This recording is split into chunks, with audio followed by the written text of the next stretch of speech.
we went over the rules in the dressing room. Expect you obey like an answer all the time. Keep the ball clean, touch them up. Good luck. Break. One pushing me forward. Your head blocking the thing. Well, that's not me. He has 18 years of pro experience as a referee, working his 409th pro bout. It's scheduled for 12 That's you, rounds in the featherweight division.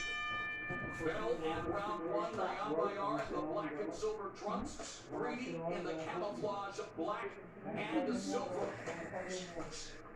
Exactly. Nyambayar starting out with 2 jabs. He really wants to get that punch untracked. He only throws 15 jabs around according to show stats. He wants to do better with that punch. No feeling out process here in the opening 30 seconds as both of them meet in the center of the ring, both looking to score with the jabs. As Breedy goes to the body with the right hand, and Breedy will try to navigate that minefield, that wood chipper to get in close on Nyambayar, and does pretty well there, Abner. I think this is going to be a high intense type of fight, being that Breedy said he was going to be an aggressive fighter on this chest of a fighter, but we're not seeing that quite yet in this first round. But it filled out, quick jabs for both. And Breedy with a stiff breeze out. He's throwing some punches with bad intentions early. Yeah, he's an aggressive fighter, and even though he hasn't gotten inside yet, which he wants to do, he's showing us that Barry Hunter makes a good point. He is not an unskilled boxer out there, and he just landed a very nice left hook. Yeah, Barry Hunter told us he knew that Breedy was good when he sparred with Olympian and former titleist Rasheed Warren. When Breedy was 11-0, comes into this fight at 15-0, and a good start to this 126-pound tilt.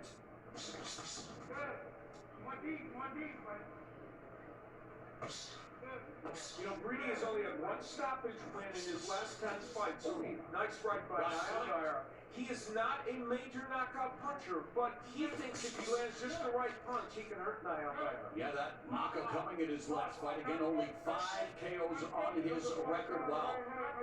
Nyambayar 11-1 with 9 stoppages, and really, again, wanting to reassert himself as an offensive force after the failed test against Gary Russell Jr. Abner. Yeah, a fight where he still doesn't want to give credit to Gary Russell. Said he's fast, yes, but he has no power. Again, he said he felt really lazy in that fight. He couldn't let his hands go. But again, we see a different Nyambayar in this fight. Styles make fights. And Breedy again, showing us a different side of him too. I mean, a boxer. He's in the outside now. Yeah, Nyambayar's camp telling us that timing is his best attribute. Although Breedy appears to have pretty good timing in this round already, Al. Yeah, he's boxed very well from the outside, as Abner said, and you don't have to be as tall as your opponent, or even have the reach. He has a slight reach disadvantage to have a great jab. Emil Griffith was the perfect example of that. It's about timing. Breedy taking this fight on 5 weeks into this fight. Great corner, great camp, and acquitting himself well here in the opening 3 minutes of this fight. So he goes down.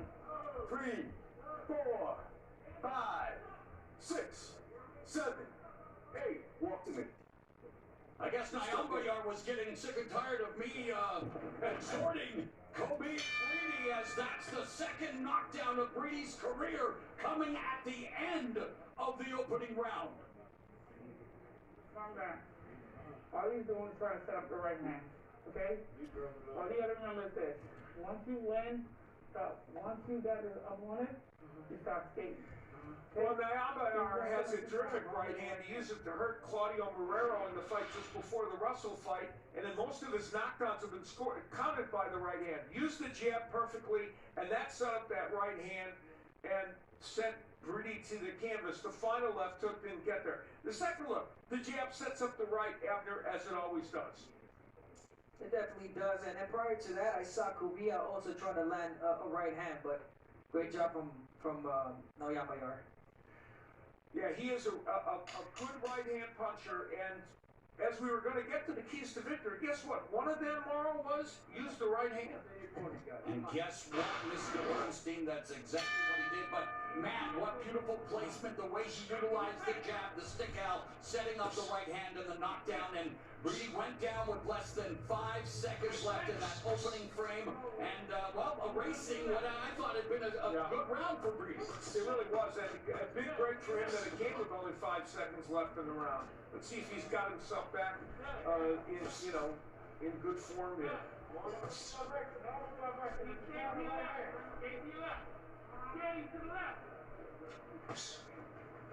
Breedy going to his right, tries to split the guard with the jab. Nyambayar feinting a bit, just pawing with the jab, and then nails him with the left hook upstairs. You know, part of the problem here is that while Breedy did do a pretty good job boxing in that first round, he doesn't want to be on the outside. And there he goes down again. Left hand, second time in the fight, he's down on the canvas.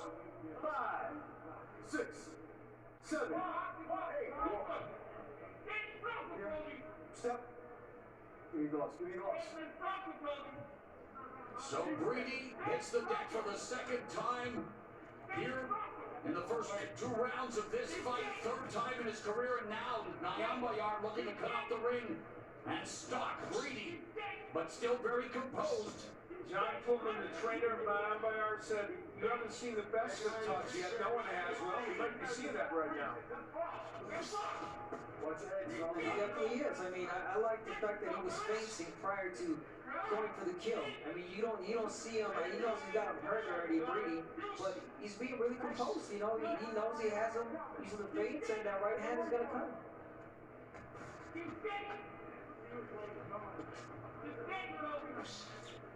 Coming up on the final minute of the second, and so much to talk about already in this fight. Nyambayar dropped Breedy in the final seconds of the opening round, and then dropped him again here in round number 2.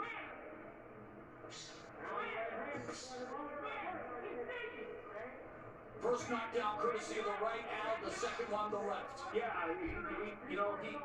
Nyambayar, while that right hand is powerful, is not known as a huge left hook artist, but he was able to get a good win. And Breedy has done a really good job of using lateral movement to keep himself out of trouble. And Breedy's still very aggressive and offensive as the exchange after. Yeah, he's not giving up. Breedy, of course.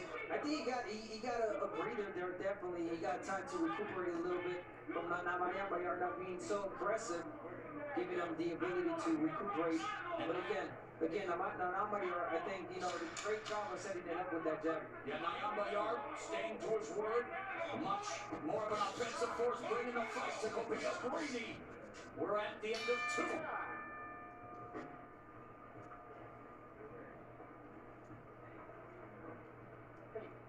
Good champion for NATO. They're going in the second round. Yes, you're down 2. But guess what? You're smart. You got his nose bust up. Okay? Be smart on everything, son. Okay? Well, as they try to compose Cobia Breedy, 3 times he has hit the canvas. It started there's a left hook that would send him down for one of the knockdowns. Again, the right hand, a big issue, and Nyambayar continues to land that punch. And ultimately, it was the left hand that actually scored the knockdown, but those right hands started the problems for Breedy. Nyambayar attacking very effectively, and as Abner said, not losing his poise while he's doing that. Tough go early for Cobia Breedy.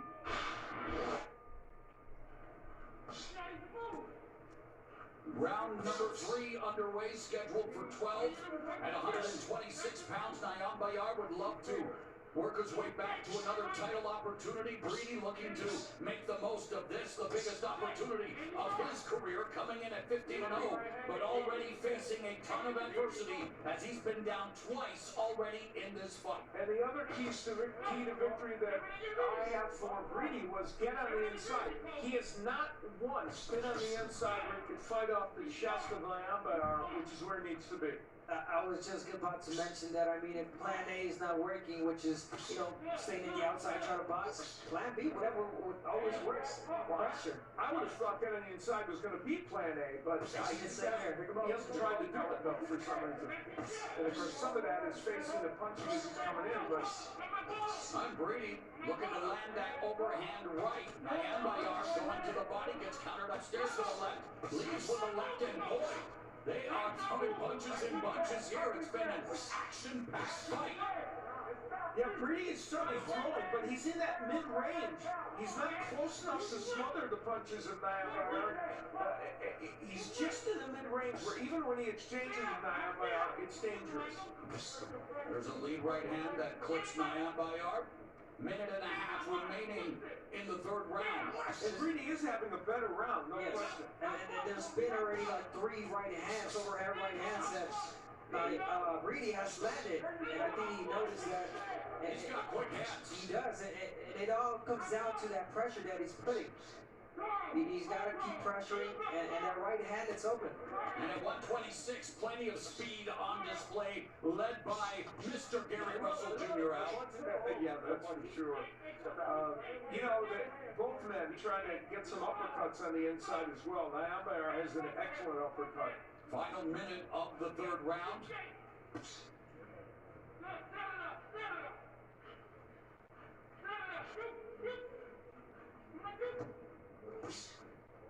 That right hand bounced off the glove of Nyambayar. Lead right, really nothing shot for Breedy. Needs to set it up with that jab. Nyambayar on the back foot. They are yelling from the corner of Breedy for him to feint more, and I think that would be a very good maneuver for him. More feints as he's coming in. Right hand that connects on Nyambayar. 15 seconds left in the third round, and a lot of energy being by Cobia Breedy and just setting up his combinations and punches, and an aggressive finish for the soldier Cobia Breedy. Here's Brian Custer. Thank you, Mo. Joining me now, Boots Ennis. Congratulations on your victory, 26-0. 24 have come by knockout. You drop a guy and stop Juan Carlos Abreu, who's never been stopped in his career. As we take a look at some of the knockdowns, how would you rate your performance tonight, Boots? I gotta go back and look at it, but I feel like I put on a beautiful show and got the knockout like I was supposed to get. You know, going into this one, everyone was asking the question, is Boots Ennis the real deal? Is he overhyped? Did you answer that question, you think, tonight? Most definitely. I feel like I made a statement and showed the world I'm here and I'm nothing to be played with. And I don't get tired. I go in there, have fun, do what I'm supposed to do, and put on beautiful shows and get the knockout. Certainly did that real quick. What's next for you? Who's next? Any of the top 5 guys, the top 10 guys, world title eliminators, anybody who I can get right now. Congratulations on the victory, Mo. Thank you. Back to you. All right, Brian, thank you very much. We begin round 4 of this featherweight fight between King Tug Nyambayar and Cobia Breedy. And Cobia comes out in round 4, already being down twice in the fight, but looks to remain aggressive, looks to beat Nyambayar, but good counter shot from Nyambayar. Yeah, you know, Floyd Seymour, the manager of Breedy and his co-trainer, pumped him up in between rounds. He said, you won that last round. You can get back into this fight. So he said, you know, despite the knockdowns, you can still get back in and win this fight. And speaking of that last round, Breedy with a slight edge over Nyambayar in terms of punches landed. Yeah, and much busier, so he has a chance certainly to have gotten that last round. Nyambayar comes back with a 1-2, and Abner, so many quick combinations being executed by both fighters, and Breedy is having his moments. He definitely is. He's trying to, you know, make a statement in this, you know, round. Obviously, he did it in the third round, and that's because obviously he's putting that pressure that we were asking for, but not just a pressure that, you know, it's just going forward. He's definitely moving his head, face like Al mentioned, and that jab. A reminder, of course, both of those first 2 rounds were 10-8 rounds for Nyambayar, so that's a big hole that Breedy has to get out of, but he's got a bunch of rounds left to do it if he can. And he's fighting like a guy who's trying to dig himself out of a big hole as he's coming forward here just past the midway point of the 4th round. Nyambayar remains calm, cool, and collected, blocks those punches from Breedy. The defense being exhibited by Nyambayar. Both of them plenty of experience in the unpaid ranks, and Breedy yet to taste defeat as a professional. Nyambayar suffered an L in his last fight, looking to bounce back tonight. Under a minute left in the 4th. There's a little bit about Nyambayar that is shown from the Gary Russell fight that he tends to get lazy. And then we're seeing it in this round. He's not throwing as much, and that's giving Breedy the opportunity to steal this round. Yeah, he admitted that he waited for Gary Russell to bring the fight to him, Al, and what do you think about Abner's observation? Yeah, no, I think it's accurate. You know, he has long periods involved, and he's doing a little bit of that right now. Well, not everything's landing from Breedy, but some has got to get it. There's the combination punch. And here comes Nyambayar. Plenty of punches on Cobia Breedy, so a furious finish for Nyambayar, but Breedy continues to come forward, throwing his own punches.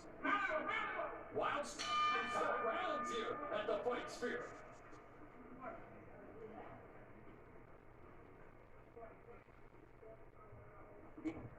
Deeper. Deeper. Catch your breath. Catch your breath. That's it. Good. Deep breath. He's gagging on his spit. Deep breath. Now listen, when he gets crazy, From ring gladiators to gridiron gladiators, we want to welcome you to the show The Pros Watch. Every Tuesday night, Inside the NFL brings you the hardest-hitting team of analysts, the sights, the sounds, and the spectacle of the NFL with the best highlights from every team, every game, every week. Inside the NFL, Tuesdays at 9 on Showtime. Let's go, guys. And it's been showtime for both Nyambayar and Cobia Breedy, an action-packed fight as we begin round number 5. You have to give Breedy a lot of credit for getting past those first 2 disastrous rounds and being able to get his poise and hang in here no matter what happens for the rest of this fight. Why do you think he's been allowed to get back into it, Al? How much is it, what he's done and what Nyambayar hasn't? Yeah, that's the big question. I don't know that it's just Nyambayar being a little less active. He's throwing some big punches and still landed them, but a lot of that has to do with Breedy's toughness. I think, listen, he calls himself a soldier. He was involved in the military in Barbados. He's a tough guy. Barry Hunter and Seymour told us, he's a tough man, and he's showing that. And opportunities, Abner, on a stage like this, especially during a global pandemic, don't come too often. Breedy, despite being down twice, really looking to try to seize back the opportunities. And always talked about him being ready for this, for any given time, for an opportunity. And he definitely showing it. I mean, the guy went down twice and showing that he wants this fight really bad. I mean, come on. And meanwhile, Nyambayar's pace abating, being composed and patient, but allowing Breedy to get off first. We would have expected Breedy he's a little busier between the 2 fighters, and Cobia shows that, so we expected him to be a little busier, and he's thrown about 70, 60-some more punches, but still Nyambayar does need to pick up the volume in this fight. Yeah, and when you look at Nyambayar, 80% of his landed punches are power shots. That's way above the featherweight average, and he's got to start maybe not even utilizing the power as much as trying to just get that jab established, like we saw earlier, Al, especially the first knockout. Yes, a good exchange there, and he wants to get that jab going, but just has not been. Well, here's an example, punches thrown by round by round. You can see that Breedy's been busier. Now, clearly in those first 2 rounds, forget the numbers because he lost both those by that 10-8 margin, but clearly he's been the busier of the 2 fighters. And he has lifted his share, especially in this round, where so far, according to show stats, he's landed 13, totaling 3 by Nyambayar. And after Nyambayar, hands low, going to the head, both of them a little showmanship here, but there has to be an uptick in Nyambayar's offense. Most definitely, Nyambayar, again, being lazy, waiting too long, taking his time. At moments I see like he's trying to counter the right hand, but again, he's losing these rounds because of it. Final 10 seconds of the 5th round. Cobia Breedy knocked down twice, but continues to hang. And still to come tonight, a pivotal matchup at 154 pounds. The once beaten Erickson Lubin takes on Terrell Gaucher, and both of them have, well, tasted defeat in world title fights, both on the same night. Lubin against Jermell Charlo, Gaucher against Erislandy Lara. A win tonight, and they could face a second title opportunity. Al, take us through the notables in this weight. Yeah, this shows you why it's so important that they not lose this fight. Look at all this competition to move up to their spot if they lose. A couple of ex-champions like Tony Harrison and Jared Hurd, Brian Castano, who had a great fight with Erislandy Lara, Kell Brook moving up in weight, and J-Rock, a former champion as well, who of course just recently lost to Rosario. That's a very talented group, and you lose, and I'll tell you what, it's going to be tough to get your place back in line with that kind of competition. Yeah, they were supposed to meet last October. Gaucher suffered a left hand injury, and Lubin went on to defeat Nathaniel Gallimore, but they will meet tonight in the main event as we are now watching round 6 between Kid Tug, Nyambayar, and the undefeated Cobia Breedy at 126 pounds.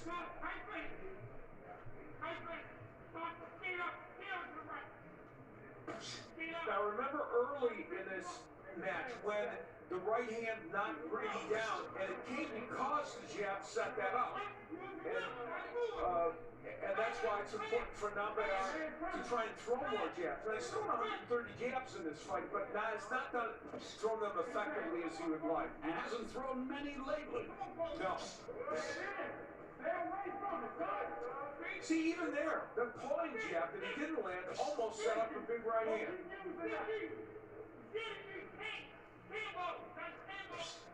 What trends are you beginning to notice, Abner? The fight beginning to play out with Breedy again, really answering the call after being knocked down twice. Tell us what you're observing. Listen, we gotta give Breedy credit. We talked about him going to Plan B, which was, being aggressive. But now he's really, changing it. He's being effective by being a boxer, by standing in the outside.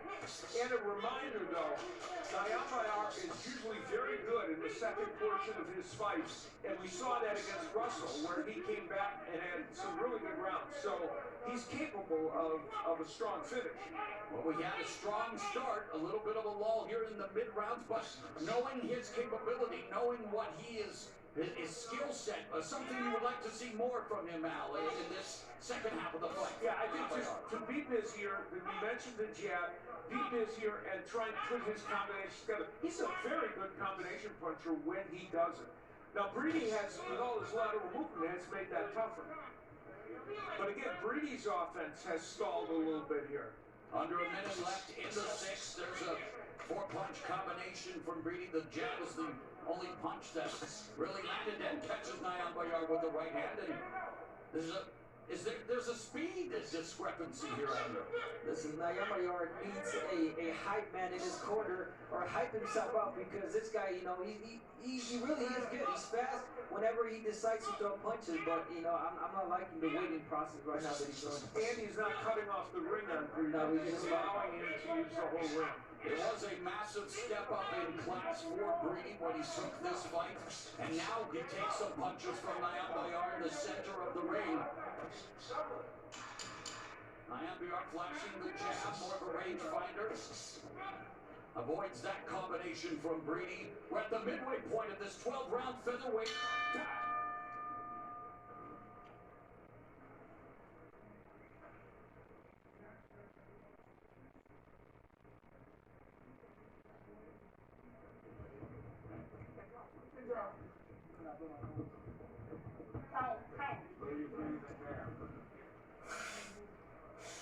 How you feel, big boy? Good? All right, listen. Hey, I need something on this eye right here. This eye pumping. Listen, keep bumping. How that 6th round goes in the scoring could be very pivotal. Now, Breedy was busy, and you see him. Now, that punch is blocked, however, and you see him trying to get punches in. Not really much lands there. And Nyambayar did land some very effective punches in that round. That could easily have been a Nyambayar round. I have a question. Why did Cobia Breedy blow his nose, and it seems like it impacted that left eye, Abner? Something we learned very early. You're not... Yeah, exactly. Something that you're not supposed to do as a fighter. If you blow your nose, it's just going to swell up even faster. And it appears that's what happened here as we begin round number 7. Cobia, Breedy in the camouflage black and silver went down in rounds 2 and 3. King Tug, Nyambayar in the black and silver sends Breedy to the ropes, and here a hyper-aggressive King Tug to start round 7. And why did that happen? Because Nyambayar came out and threw 4 really good jabs. And that left eye really bothering Cobia. Breedy's peripheral vision, and Nyambayar beginning to stop the undefeated Breedy. And see, that's the Nyambayar we're talking about. The aggressive, the guy that lets his punches go. All right, we are halfway through this 12-round featherweight attraction. Our unofficial scorer is Steve Farland. Oh, I have Nyambayar ahead, but the fact that Breedy's in this fight at all is amazing given how he started. It's very rare in boxing we see a round with a 3-point swing. That's exactly what happened in round 1. It was a 10-9 round for Breedy. Boom, 1 punch, and it's a 10-8 round for Nyambayar. Other quick point, Breedy passed 6 rounds only once in his career. Just like in other sports, sometimes when you're forced to use a lot of energy to come back when you're behind, you drain yourself down the stretch. Maybe that'll happen, maybe not. Right now, Nyambayar seems to be in charge. Double jab from Breedy, who now has to deal, in addition to the adversity of being down twice, now has issues with his left eye.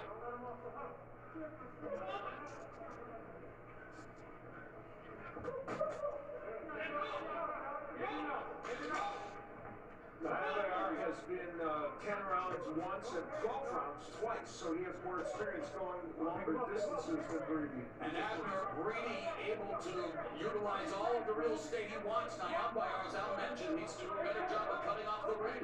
Exactly. I mean, Breedy doing a fantastic job with that jab, moving, making a noise while he does, trying to get, Nyambayar's attention. But again, he's not closing the ring. Again, when he decides to let his hands go, he does damage. Yeah, we saw that at the beginning of the round. Yes. But it's Cobia, Breedy, utilizing the lateral footwork, very loose with the jab and landing out. Yeah, the problem is he dug such a hole in this round that he would have to make something huge happen to, I think Breedy would win this round.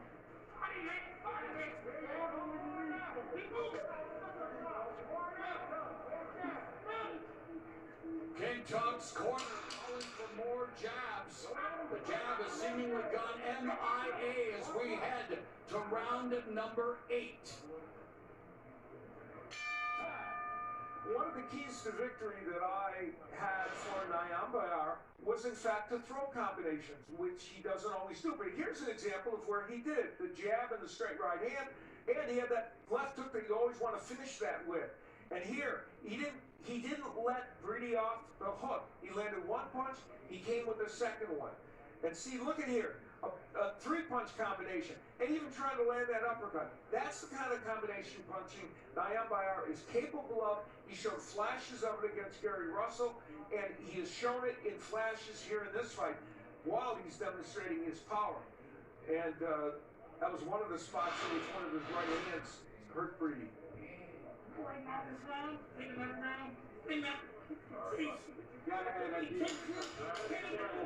me see you open that eye.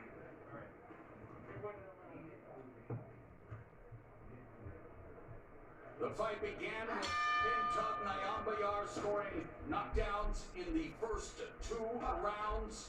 Been a much more competitive affair since then as we start round number 8. Nyambayar trying to cut off the ring and stop Breedy, but it's Breedy who punches up the jab first.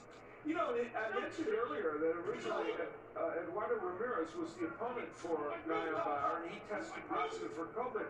And that Breedy took this fight only a couple of weeks' notice. But for Nyambayar, here he is preparing for this tall lefty, and now he's facing a whole different cat. And, I think that's had a little bit of an impact on him, just trying to find his way in this fight. Triple jab from Breedy, but there's a lead right hand chopping right for Nyambayar that scored. And there's a counter left from Breedy. The vision problem, as we see Steve Farland scoring, unofficial scoring, the vision problem with the left eye for Breedy is really going to be an issue as that right hand keeps coming from Nyambayar. Yes, and if I'm Nyambayar, I will attack that eye go for the right hand and eventually that eyes will close. Breedy's busy jab continuing to keep Nyambayar at bay. Minute 45 left here in the 8th. Nice counter jab by King Tug. And we talked about more experience for Nyambayar past round 7. He has had more experience and done well at it. And for Breedy, only the one time going 10 rounds. And Steve made the excellent point. How much energy did he have to expend to get back into this fight? Nyambayar with some good punches.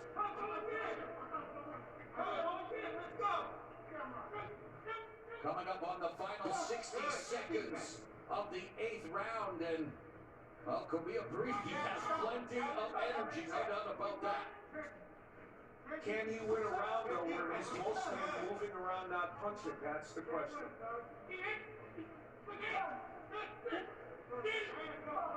Even though Nyambayar has thrown only 28 punches so far in this round.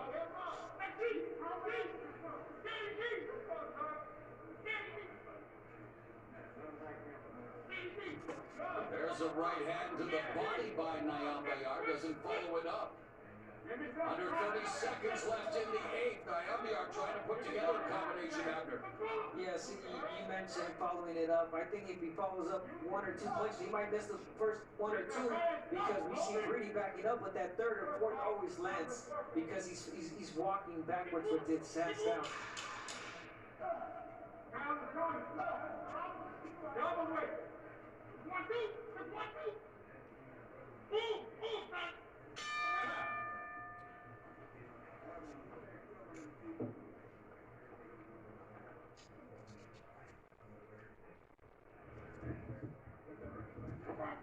Alright, so behind the jab, you gotta put something behind the jab. You got it? Alright, some type of combination, but the main thing is hold the phone with your left hand, son. Alright, you got it? Stay away from the right.